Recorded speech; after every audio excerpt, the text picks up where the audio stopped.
Have you ever wondered why you keep repeating the same toxic patterns in your relationships? Maybe you struggle with self worth, attachment issues, and you always wind up in the same situations. And you think, well, it's because, it's bad luck, or this always just happens to me, or, I just always choose the wrong people, or it just goes this way, or whatever, right? And yeah, you may be right that maybe you are choosing the wrong partners, or you keep coming across the bad ones. That could be accurate. But what if I told you it has way less to do with those things? And the real reason is that your inner child is still running the show, right? So I'm going to tell you right now the one question to ask yourself that will change the whole ball game for you and your relationships forever. The one question you need to ask yourself is, what does little me think about us? It's the $1,000,000 question.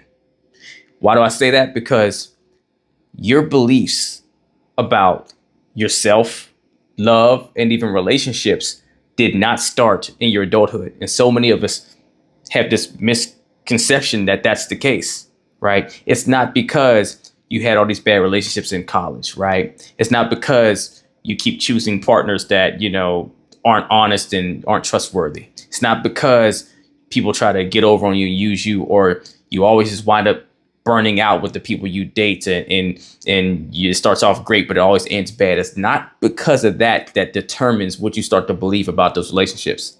If anything, it's the experiences you had years and years and years ago, little you, right? That is fueling all the things big you is doing, that is attracting these experiences to you. Whatever little you saw, experienced, or didn't get growing up is exactly the fundamental components that are fueling the things you do today. And I'm going to tell you why. See, so often we think whenever we grow up, little us is behind us. Like, that person's gone, I'm big me now. And in some respects, yes, in layman's terms, you're right. But don't delude yourself. Little you has not and will not go anywhere, right? We just build on top of what already was there.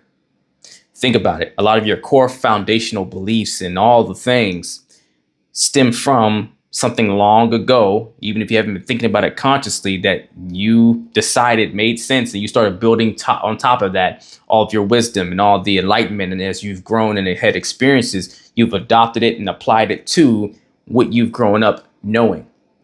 And there's a reason why this happens, because when we were little, right, and we first start to take on some sense of identity, usually around like maybe age 7 or something like that, right, where we start really becoming aware of self, and we start to like recognize that our involvement in our world has impact, right? But because we're still young and we're more novice and we're not enlightened yet, we're more ignorant, we haven't learned things yet, we haven't experienced much yet, then we start to make a really, really dangerous assumption in our youth. And it's not a conscious one, it's usually a subconscious one. And it's the conclusion that I'm the center of my universe, and whatever happens around me, meaning the experiences I get from people in my life, my parents maybe, must be because of me in the center of that universe. So if I'm getting all the love and all the things, awesome. It's because I'm great, I'm awesome, and they love me to pieces, and I'm lovable. But if I'm not getting that love, I'm not getting the nurture and the attention and all the things, then maybe it means I'm not lovable. Maybe it means there's something wrong with me, right? Very different conclusions, but conclusions we come to nonetheless. And it starts to drive our way of operating, because from there, you start to create your, what I like to call, a superpower, your strength, your thing to lean on to get you through life. Because as humans, one thing we're great at doing is surviving. So one of the first things your brain is always trying to do is figure out what kind of combination, what habitual system, what paradigm, what is required for you in order to get through life in the most harmonious way. Because our brain's primary function is to make us survive. And if we feel good and feel at ease, that means we're doing a good job at it in the most basics of sense, right? So your young mind starts trying to figure out how to navigate life in a way to get the things you require to live, and do it in the easiest and most efficient way possible, even if the conclusions it comes to are exactly inefficient and won't get the job done. And what are one of the biggest goals and the biggest things we have is we're always trying to give and receive love. When you're a kid, the biggest thing that's important to you is being happy and feeling love. And so you start building whatever muscle you need in order to deal with that, right? You start creating your relationship to love based off of the experience you're getting. If you're getting a really good one, then you start trying to build, okay, what do I do to get more of this and reinforce it? If you're starved for love, then you start trying to figure out how to do things to get love, right? Or if you feel like, it's a dangerous thing trying to be loved. And if anything, every time you're trying to every time you try to go get and receive love, it reminds you of how much you're not loved, then maybe you learn to stay away from it. All sorts of dynamics are going on. And then what happens as you grow older, you start building new perspectives, new experiences, new you, older you on top of little you's foundation. So the first thing I need you to understand is little you dictates and determines what your attachment style is, right? So it's important to ask yourself, or you think of things of, did you feel safe when you were younger? Did you feel heard? Did you feel emotionally supported? Or did you feel neglected? Did you feel abandoned? Did you feel like love was something that had, stipulations to it, right? It had conditions. It was conditional, right? Because the answer to which side of that track you fall on is huge in determining how your attachment style developed. And for anyone that's not aware of attachment styles and what they are, just to make sure we're on the same page, you have 3 core ones. They can break into different variations, but you have anxious, avoidant, and secure, right? Now, anxious, or I can say anxious, but attachment styles themselves developed over thousands of years of human evolution, right? For survival purposes. So the initial intent was to make sure we survive as a species. So anxious, right? That's an attachment style where you're always seeking validation. You're always seeking closeness, always seeking reassurance from someone, right? Trying to go earn your love and improve yourself, if you will. Just like avoidant is the opposite. You push away when things get too close. If it gets to be too invested and you feel like you have to, give up some of your autonomy, it's an uncomfortable space for you. So you push away and you stay clear of it, right? And then you have secure, to where you can love fully and you love to embrace your partner and be with someone, but you're also really good on your own too. It's balanced in the middle. Now, these all developed because throughout the centuries, right, of us being humans, through harsh times, whenever it was really difficult to survive on your own, it benefited you to stay close to your attachment figure, right? So the more you stay pair bonded with someone, the better your chance of survival and ensuring your lineage. So the anxious attachment style was born to make sure you want to hold on to and keep that person close to you. But then you have the avoidant attachment style, right? Which is when the next saga of human existence comes into play, to where things are a lot more rigid and people are dying faster. And so it actually doesn't benefit you, or didn't benefit you, to stay too close or attached to one person, because if they're gone tomorrow, you have to be able to function and move on, or else you might not be here. So then the avoidant attachment style was born, right? To not get too overly attached. Then the last stage, right? Or last part of, human evolution, if you will. The time period where things were more harmonious, where, you didn't have to worry about something in the wild taking you out of here. So you can freely choose to love on who you wanted, but you also didn't need that. So you can also be happy on your own, to where it creates that balance.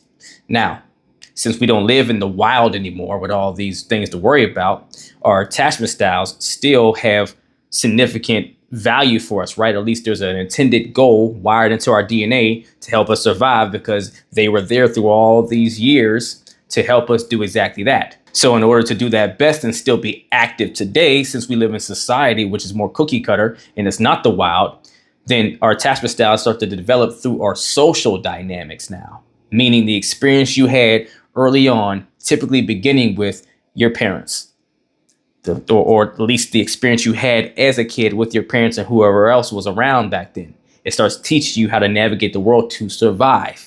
And since you're not in the wild, it's trying to figure out how to help you navigate societal wise. So that's why if you got all the love, right, you got all the nurture, you were embraced, you were heard, and all the things, you feel more secure because it's been instilled in you. You know that you're enough because you were loved as if you were. So little you determined, I must be valuable and love worthy because my parents are loving on me. I'm getting all this love, right? You don't learn that you have to earn your love. You learn that it's freely given. So you start to develop more of a secure attachment style. But if maybe you got love sometimes, but it wasn't consistent, then you start asking yourself in little U's brain, well, why is that? Like, maybe if I'm better, then maybe I'll get more love then. Maybe the problem is I'm not doing enough. So you start developing that anxious attachment style to learn to go earn your love. Or maybe you just weren't given any nurture. And maybe it was just really distant and you were kind of left to your own devices. And you start to conclude, little you, I don't know if I'm love worthy. I don't know all these things, but I'm learning I need to take care of myself. And it's actually not comfortable to rely on others for that embrace and to feel taken care of or like they're looking out for me. So you develop an avoidant attachment style to stay clear, stay away, because getting too close is dangerous because it could mean you expose that deep, dark secret that maybe you're not love worthy, and being too close will expose that, right? All sorts of things are going on in little U's mind that big U builds on top of and builds their superpower to navigate life. Because based off of whatever your attachment style is, you learn the tools you need to utilize to make it effective. So if you're anxious, you become really good at taking care of other people. You become amazing and lights out at solving problems for people, showing up for people. A lot of people like you. You get a lot of friends because you become very likable, because you're used to earning your love, earning your validation, right? Then as an avoidant person, right, you get really good at detaching. It makes it easy for you to walk off and move on from people, even though you value someone. And even if you were to sit in those feelings and feel for it, then it would be really difficult and hard because you don't have as much emotional strength in that, right? You haven't built that muscle enough, but it makes it easy for you to keep on pushing through and stay efficient in all the things. And then if you're secure, you probably build the ability to have a lot of empathy and good balance, right? Really balanced person in life and with the people that you come to interact with. And they all become strengths that you navigate life with and you get results from.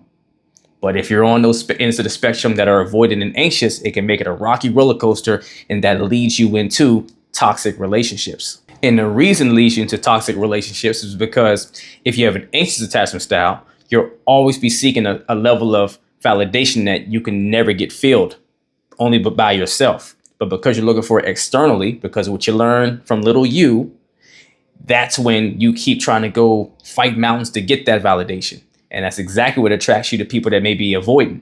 The person that's going to reject you the most or let you get a little close but push you away gives you something to go earn, right? It gives you a challenge to go earn that validation, that love, to in this subconscious way prove it to yourself that you're worthy of love and all the things, right? Just like when you're an avoidant, right? You want connection like anyone else does, but you don't want to be too close to where it gets dangerous. So you always go find someone that is going to deal with your distanced ways of operating, right? Which is usually an anxiously attached person that's willing to deal with you giving less and them putting in more because they want to earn their love.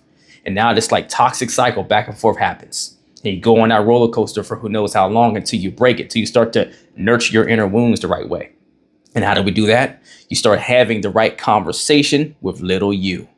See, we think we've grown past little us, but until you have direct dialogue with little you to big you, right?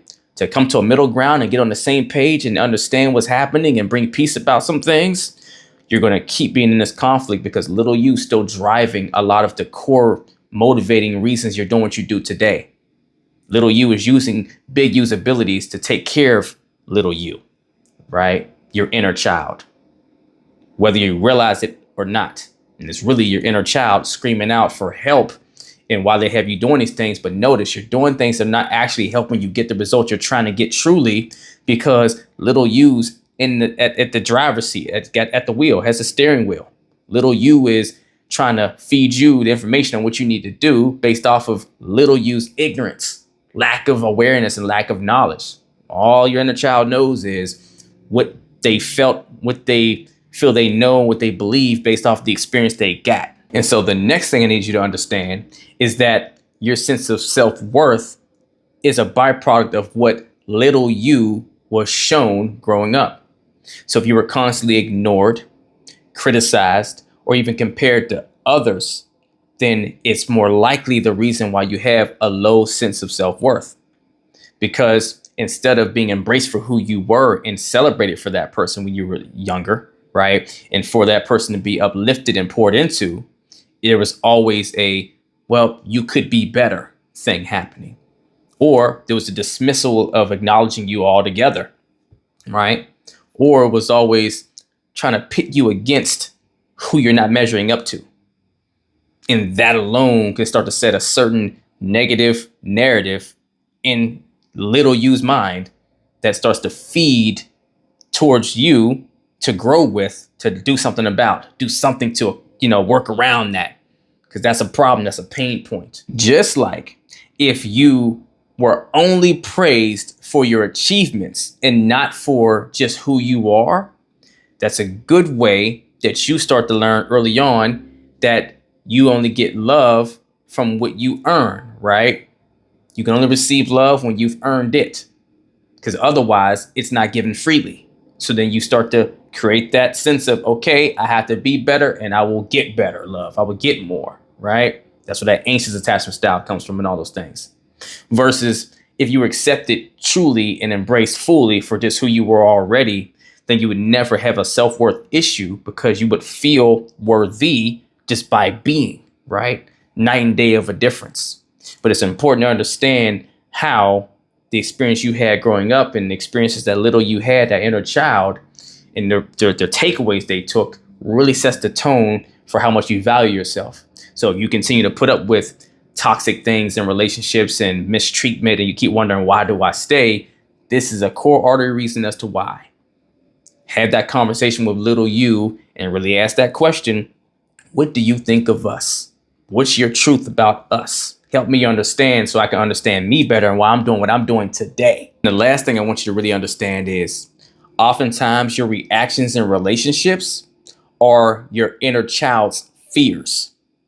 So, for instance, have you ever felt overly triggered, rejected, or deeply hurt by something your partner did that when you look back on it, it wasn't that serious, right? If that's the case, that's not you actually feeling so deeply hurt and things about this situation or that circumstance. It's really your inner child reacting, right? It's your inner child reacting to old wounds that have not healed, not the actual situation at hand. For instance, maybe your partner's taking too long or longer than you like to respond to your text message or call you back, right? And that alone might start to remind you of times during your childhood when you felt abandoned. But you're not consciously thinking of this. It's a subconscious thing, most likely. So what you wind up doing, how you react, you might react with anxiety or shutting down altogether, to where maybe you have an anxious attachment style. That's where you start to blow their phone up and say, why are you not responding? What's going on? What's wrong? You start getting triggered, right? Or you get distant. Maybe do the opposite. Maybe you're an avoidance side or whatever, right? To where you assume, oh, yep, that's them being funny. Like, people have always been funny my whole life. They've always got weird and won't respond to me. They've always rejected me or treat me that way. So you keep your distance. Maybe you don't even say nothing to your partner. You just get quiet or stop conversing or opening up as much or not, communicating, right? To where they don't know what's really going on. And maybe you give it some days and it passes by, but now your guard's up and then you're like, see, I gotta look out for them because see, it's not safe to open up too much and see, this is why I don't do it. And you start giving yourself all the justifying reasons as to why you're doing what you do.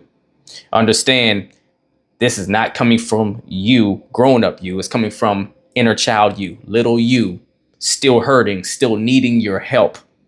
And it's coming out through your adult actions. So I'm gonna give you a few steps to break this cycle so you can start the healing process and break the pattern of toxicity that you're probably in your relationship, so you can start to get better and have better relationships as a result. So first, you gotta ask yourself, or little you, that $1 million question, right? But in a slight different way, right?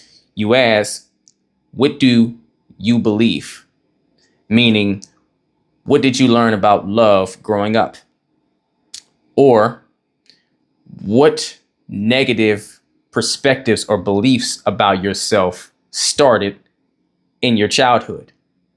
Great questions to ponder on and really do that self-reflective, introspective work to try to get down to what the messages are, the solution, the answer, right? Because that's going to help you to know what you might need to do with it next. Because of the conclusions you're coming to Or I learned love is, not something you just able to have and get, right?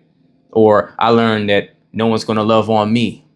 And then ask yourself, does that really make sense to me? Does that sit right with you? Because if it doesn't feel right and doesn't sit well with you and it feels like something's off with that, or better yet, is that the way you would treat someone? Would you make them have to come earn all this love from you, right? Now, don't get me twisted here. I'm not saying you don't have standards, right? But would you make someone have to continue to keep proving that they deserve you for you to love on them if they have already been someone that you love, right? Or would you ever make someone feel like they're not lovable, right? If it doesn't sit right with you, then now you know some part of that narrative is off. And it's not off with little you, it's off with the interpretation little you came up with as a byproduct of the experience they got from their parents or whoever was around them that was supposed to show you what love really was and what it really meant and how it really is given, right? And even with the negative beliefs about yourself, ask yourself, what narratives do I have about me that started in my childhood that are really negative? And do I like those narratives? Are they even actually accurate and true, right? What needs to happen for them to be untrue, right? Or what narrative shift do I need to have to where I disassociate with this old narrative that does not serve me and doesn't uplift me and it tears me down? What narrative would uplift me? Great questions to ask yourself after you go through that self-reflective process. Second, I want you to separate the past from the present.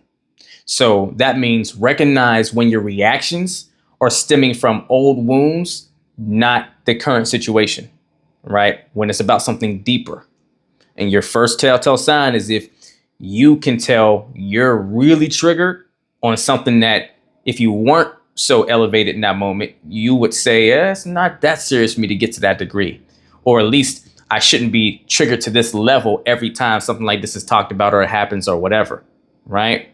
And so if you can tell it is coming from an old wound, the next question you need to be asking yourself or even asking little you is your inner child, hey, what do you need from me right now? What will help you with this? What do we feel we're missing right now? What do we feel we're struggling with? And what do you need from me to nurture it? I'm here for you. What do you need from me to help it? So that you can stop being triggered by external things that have nothing to do with the thing itself for you, but really the deeper meaning behind it that little you is concluding. In the third, maybe most important step, you have to reparent yourself. You have to start giving yourself the love, nurture, and reassurance that you didn't get when you were younger, if that's your situation. Because at the end of the day, you're not a child anymore. And only you can save the inner child within inside of you at this point, right? And so one of the best ways I even coach the clients to do around this, because it's really centered around your self-love with this piece. And so the way you provide that reassurance and the security and the nurture and all the things is you learn how to start honoring your value, protecting your value, and celebrating your value, meaning the standards you live by, who you identify as, who do you want to be, how do you identify as that person, and what you need to be doing, doing day in and day out to honor your value and show that it is valuable by the way you live with your value. Then you provide the protection to yourself through your boundaries. What boundaries needs to be set? Do I need to start cutting off some things and changing some stuff about what I'm accepting into my life to protect my physical, mental, and emotional well-being, which says to your inner child, hey, I got you. I got you protected and covered. I won't let anyone hurt you and harm you. And celebrating your value, right? Doing stuff special for yourself, taking yourself out, doing stuff for yourself that reminds you that, hey, I matter a lot, right? I am awesome. And I'm going to go out and treat myself in a way that shows me that I do know I'm awesome. The same way you want a lover to treat you, you should be treating yourself that way first. You should be the living embodiment of that, right? So you go and you start to do things that pours into your glass and makes you feel special. And that's telling little you, hey, I see you, you matter, you're lovable, you're love worthy, you're awesome. Here, I'm going to take you to have this experience to show you that. And sometimes it even helps to ask little you, what do you want to do? What's something we got away from that you used to love doing? I want to take you to do this right now to show you that I'm celebrating you. That's an amazing one to try. Point in case, your inner child will absolutely keep you stuck if you keep ignoring them right? And keep this operating as a byproduct of the information they send up the chain, right? Or it can be your greatest source to leading you towards healing if you actually start listening to your inner child, connecting and talking to them more, and coming full circle to a center space with a plan on how to move on, get better, and be the person that you really can be. If you need help really finding your center and making peace with your inner child so you can start breaking the cycles and the toxicity that you've been dealing with relationship wise or what have you, and attracting the wrong partners, all this stuff, then email or DM me the word coaching and we will get to work as long as you're truly ready to put that work in. If you're not ready for one-on-one coaching, don't have the time, space, or maybe even the resources, then at least email or DM me the word revival to join my Relationship Revival Hub community, where you can learn the same things I teach my clients one-on-one at your own pace on your own time. Either way, do something to get in the race. Let's go, y'all. Let's get it.